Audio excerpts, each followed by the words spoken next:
పేరుకే ప్రభుత్వ ఆసుపత్రి. అక్కడ సిబ్బంది ఉన్నా పనిచేసేది మాత్రం రోగి బంధువులే.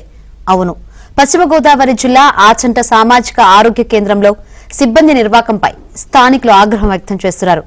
పిల్లి నాగరత్నం అనే వృద్ధురాలు 2 రోజుల నుంచి ఎమర్జెన్సీ వార్డులో చికిత్స పొందుతోంది.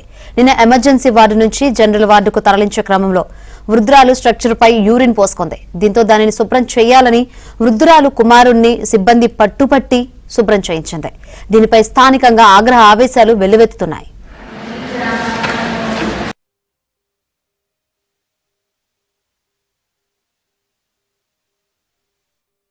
ప్రజావైద్యం నిమిత్తం కోట్లాది రూపాయలు ఖర్చు చేస్తున్న ప్రభుత్వం ఆసుపత్రి శుభ్రం చేసేందుకు సిబ్బందిని సైతం నియమిస్తోంది.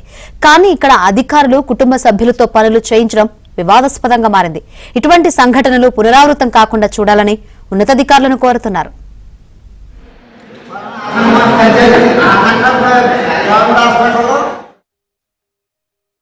నేను మాత్రం తనని ఇంత మాట మాట్లాడలేదు.